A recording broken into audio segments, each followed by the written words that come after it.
Comment la pandémie de COVID-19 a-t-elle affecté la coopération entourant l'initiative Ceinture et Route? Que fera la Chine pour relancer la coopération et la faire progresser?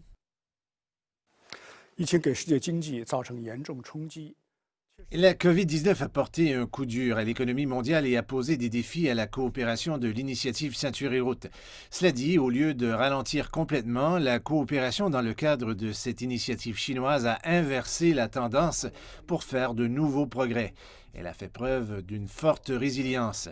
Dans son important message à la vidéoconférence de haut niveau sur la coopération internationale de la Ceinture et Route qui s'est tenue en juin de l'année dernière, le président Xi Jinping a proposé de faire de cette initiative un modèle de coopération, de santé, de redressement et de croissance.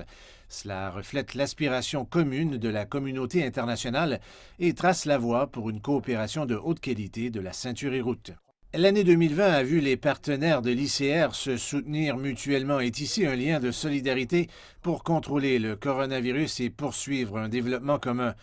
Le chemin de fer express Chine-Europe a réalisé plus de 10 000 déplacements, transportant plus de fret au cours des 10 premiers mois de 2020 que dans l'ensemble de 2019.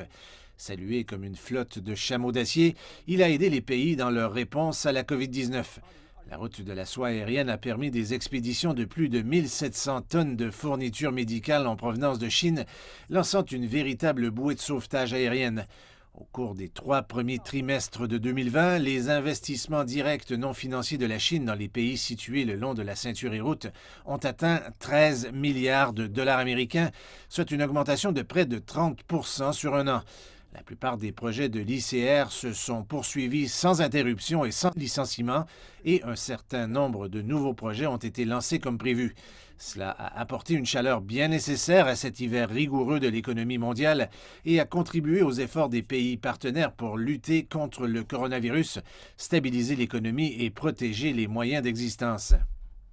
Les faits abondent pour montrer la forte vitalité de l'initiative Ceinture et Route.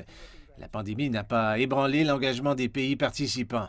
Au lieu de cela, il a mis en évidence le rôle de la coopération dans le développement mondial dans une ère post-COVID.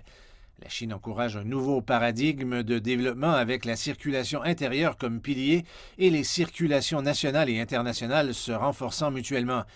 Ces efforts non seulement stimuleront le développement de haute qualité de l'économie chinoise, mais fourniront également une impulsion plus forte, plus d'opportunités et des voies plus efficaces pour la coopération Ceinture et Route. La Chine travaillera avec toutes les parties pour approfondir la synergie entre l'ICR et les stratégies de développement d'autres pays, en gardant à l'esprit leurs besoins en matière de réponse à la COVID-19 et de reprise économique.